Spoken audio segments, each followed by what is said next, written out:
O orçamento secreto pode estar com os dias contados a partir de hoje. E não é o presidente eleito Lula que vai colocar esse fim. Nesta quarta-feira, o Supremo Tribunal Federal começa a julgar se as emendas de relator violam a Constituição Federal. A presidente do Supremo Tribunal Federal, ministra Rosa Weber, marcou para dia 7 o julgamento de processos que questionam a legalidade das emendas de relator, o chamado orçamento secreto. O Estadão revelou que, desde 2020, parte das verbas federais que são destinadas pelo relator do Orçamento da União a parlamentares não era feita seguindo critérios pré-estabelecidos. Diferentemente do que ocorre com as emendas parlamentares regulares, no orçamento secreto, o Congresso Nacional não divulga quais são os deputados e senadores que usam, nem os prestadores de serviços ou órgãos públicos que recebem esses valores. O repórter Breno Pires descobriu que o governo do presidente da República multiplicou as verbas que parlamentares podem enviar às próprias bases eleitorais. Normalmente, um parlamentar pode indicar 8 milhões por ano. No entanto, quem apoiou candidatos do governo Bolsonaro nas eleições às presidências da Câmara e do Senado conseguiu mais verba.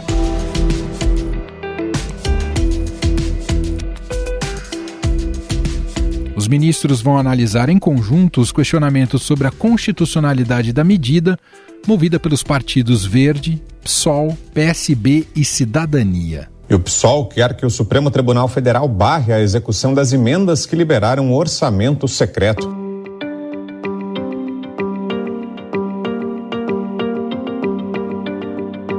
Para os partidos que foram ao STF, a liberação de recursos pelo orçamento secreto prejudica a moralidade, a legalidade, a transparência, a publicidade e o controle social das contas públicas. A Procuradoria-Geral da República e a Advocacia-Geral da União já pediram que o Supremo Tribunal Federal rejeite as ações. Para eles, a liberação de verbas dessa forma é constitucional e que a falta de transparência foi resolvida com um ato conjunto da Câmara e do Senado que determinou a publicação de relatórios sobre esses pagamentos. Olha, a proposta ela fica cumprindo aquilo que já foi ordenado pelo Supremo Tribunal Federal, de que essas emendas de relator precisam ter mais transparência. E elas vão ser monitoradas por uma comissão mista de orçamento ali no Congresso Nacional e sempre publicizadas, sempre colocadas disponíveis online para que todas as pessoas tenham acesso a essas informações. A inconstitucionalidade do orçamento secreto também não é uma unanimidade entre os ministros do Supremo Tribunal Federal. Alguns magistrados já expressaram em conversas que não vem problema em destinar esse montante de dinheiro aos parlamentares. Quem aguarda ansiosamente este julgamento é o presidente eleito Lula, que durante a campanha prometeu acabar com o instrumento. Ora, por que define o orçamento secreto? Ninguém pode saber quem é o deputado que recebeu. Ninguém pode saber o que ele fez. Ora, se é uma coisa honesta, por que todo mundo não sabe? Se é secreto, tem safadeza. Desde que começou as negociações por apoio no Congresso Nacional, principalmente para a aprovação da PEC da transição, foi dito ao petista para não mexer com as emendas do relator. Então, não é ele dizer eu vou acabar. Nenhum presidente da República pode acabar. Isso é votado no Congresso Nacional. Nós temos que respeitar o Congresso Nacional. O orçamento ele é bicameral. Ele é do Senado e é da Câmara dos Deputados. Por isso, a expectativa é grande no governo Lula pela derrubada do orçamento secreto nos próximos dias. No entanto, o Congresso Nacional não deve reagir bem se a decisão for pela extinção do instrumento. Para aliados do presidente da Câmara, Arthur Lira, é esperado que o STF não acabe com o orçamento secreto, mas proponha regras para as emendas. Já no Senado, a derrubada do orçamento secreto também teria uma reação negativa e poderia gerar um fortalecimento daqueles que pedem para o presidente da Casa, Rodrigo Pacheco, pautar o impeachment de ministros da Suprema Corte. Diversos pedidos de impeachment de ministros continuam sendo engavetados. Diversas CPIs da Lava Toga, a prisão em segunda instância, são demandas legítimas da sociedade que essa casa não tem atendido. Independentemente do que vai ocorrer, uma coisa é consenso entre os parlamentares. Será preciso debater um novo modelo e regras para o orçamento secreto. Uma minuta foi preparada para tentar convencer ministros do Supremo a aceitarem a manutenção do orçamento secreto sob novas regras. A proposta distribui os recursos entre bancadas e parlamentares proporcionalmente ao tamanho dos partidos na Câmara e no Senado. Além disso, carimba metade das verbas para saúde e assistência social. Afinal, o quanto o STF vai mexer nesse vespeiro? Faz sentido o judiciário arbitrar sobre este tema? Sobre o assunto, vamos conversar com Oscar Vilhena, professor da FGV Direito de São Paulo. Olá, professor, seja muito bem-vindo mais uma vez. Prazer estar aqui com você. Professor, olhando pelo prisma estritamente técnico, jurídico, é possível chancelar o orçamento secreto como algo constitucional? Tem lastro para isso ou exigiria um malabarismo interpretativo dos ministros do Supremo? Eu tenho muita clareza de que o orçamento é inconstitucional por ser secreto. Né? Veja, nós assistimos muitas mudanças nas regras orçamentárias ao longo dos últimos 5 anos, eu diria. Né? O Congresso Nacional ele foi avançando em parcela do orçamento que antes era despendida de maneira discricionária pelo Poder Executivo. Né? Os valores que antes eram contingenciados pelo Executivo passaram a ser, uma parte deles, pelo menos, passou a ser vinculante, ou seja, aquilo que o parlamento quer que seja gasto tem que ser necessariamente gasto. Então, isso mudou a relação entre o executivo e o legislativo no quesito orçamento. Tá? Agora, não necessariamente é uma mudança inconstitucional, porque numa democracia o parlamento sim tem que ter uma voz muito, muito forte na questão orçamentária. Você pode até discutir se isso desestabiliza políticas públicas, enfim, há problemas aí, mas não são problemas de natureza constitucional. O que acontece com o chamado, o que é o chamado orçamento secreto? É que uma parte daquilo que o Congresso altera da lei orçamentária, do projeto de lei orçamentária, né? Que são as emendas do relator geral, elas não têm, essas alterações não ficam transparentes para toda a sociedade. Ou seja, eu não sei quem foi o parlamentar que pediu para o relator geral para colocar aquela despesa. E eu não tenho como controlar isso.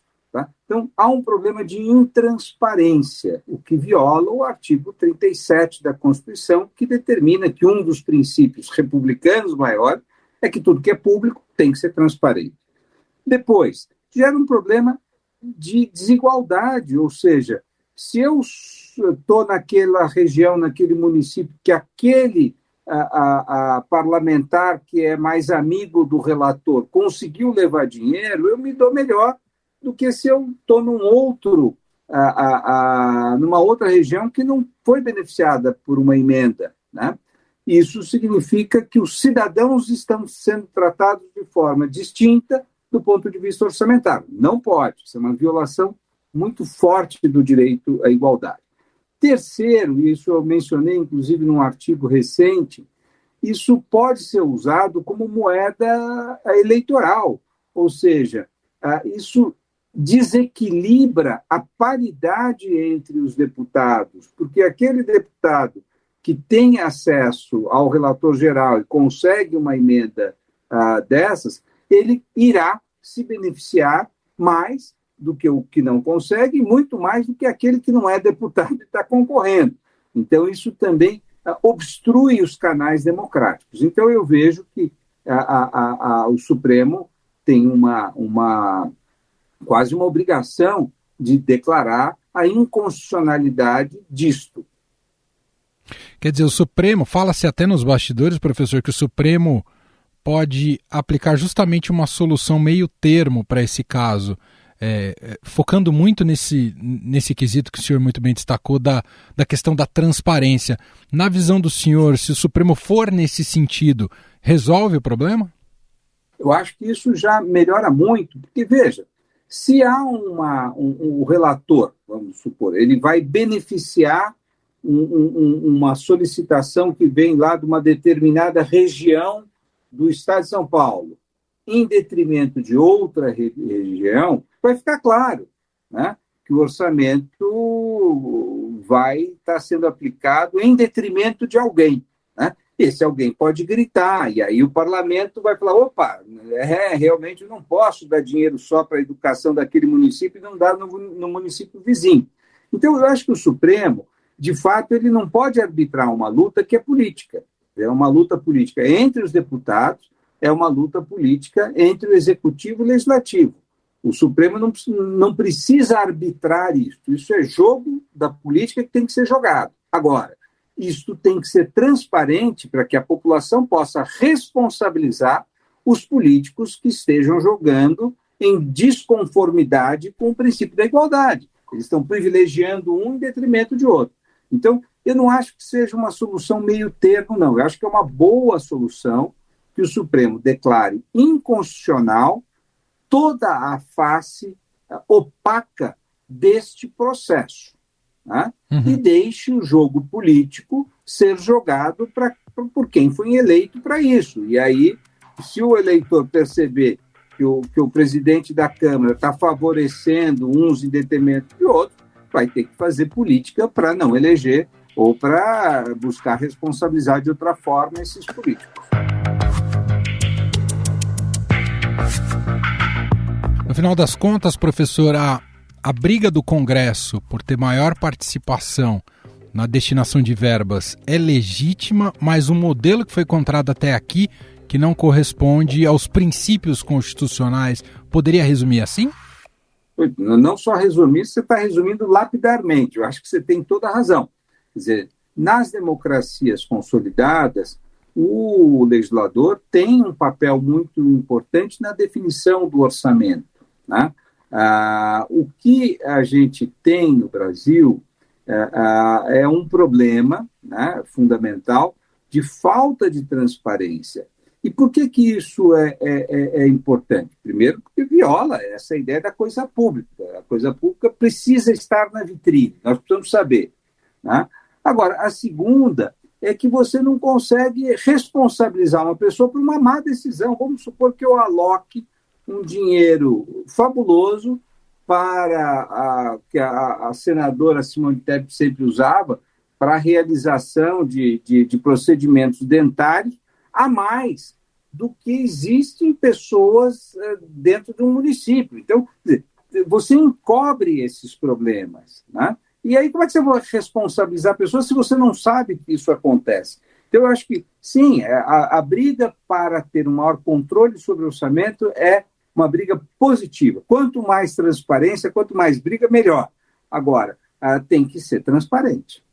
O senhor destacou muito bem essa questão da dinâmica política e como isso mexe com o Supremo, né? Coloca o Supremo aí no centro do debate público, provocado pelos próprios partidos políticos. O Congresso, inclusive, ameaça o Supremo com retaliações em caso de derrubada do orçamento secreto. Na visão do senhor, isso contamina a maneira como os ministros vão se comportar a partir de amanhã?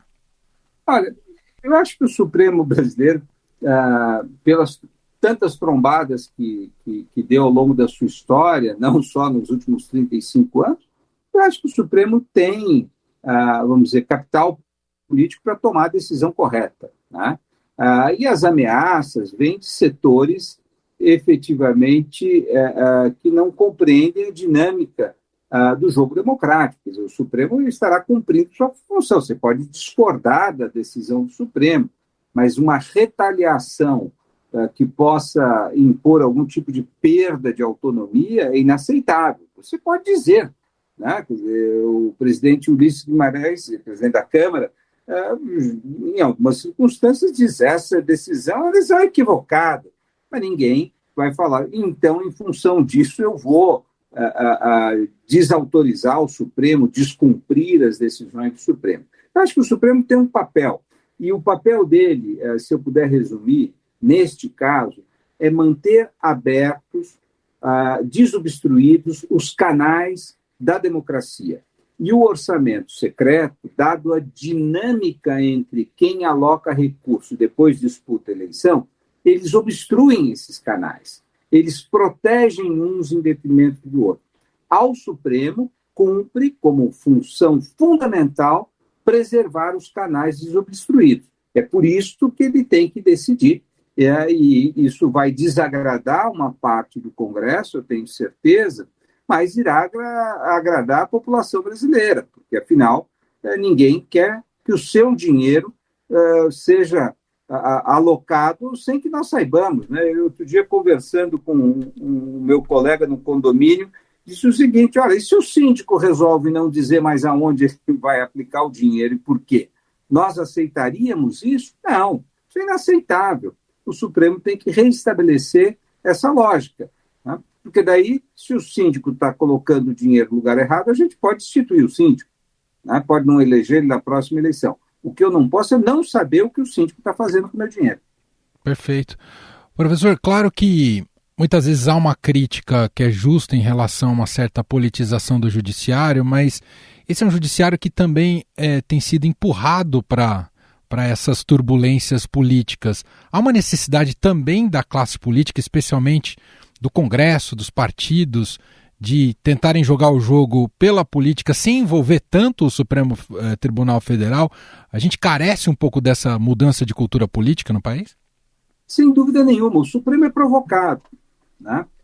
Uma tendência que vários pesquisadores têm apontado em diversos países do mundo é que quanto mais fragmentado o sistema político, ou seja, quanto maior o número de partidos, quanto menor o grau de consenso entre as lideranças políticas, maior é o protagonismo do judiciário. Tá? Porque quando os políticos não são capazes de resolver os problemas de coordenação política, de coordenação social, para os quais eles são designados, tá? Quem sai perdendo recorre ao judiciário.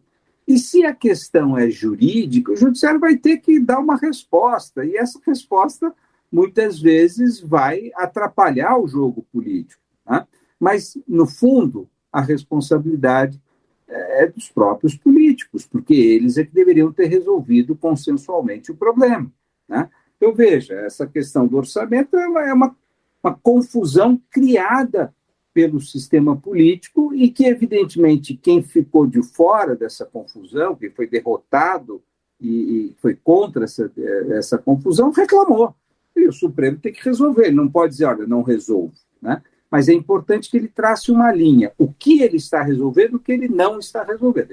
Ele deveria resolver o problema da intransparência. Uhum. A questão sobre se a alocação está certa ou está errada é um problema que o Congresso resolva e depois o eleitor resolva se quer manter ou não os parlamentares lá. Muito bem. Ouvimos por aqui Oscar Vilhena, professor da FGV Direito de São Paulo, mais uma vez gentilmente aqui atendendo a nossa produção. Obrigado, viu, professor? Eu é que agradeço, um prazer, como sempre, falar com vocês. Estadão Notícias. E este foi o Estadão Notícias de hoje, quarta-feira, 7 de dezembro de 2022. A apresentação foi minha, Emanuel Bonfim. Na produção, edição e roteiro, Gustavo Lopes, Jefferson Perleberg e Gabriela Forte. A montagem é de Moacir Biasi. Escreva pra gente no e-mail podcast@estadão.com. Um abraço para você e até mais.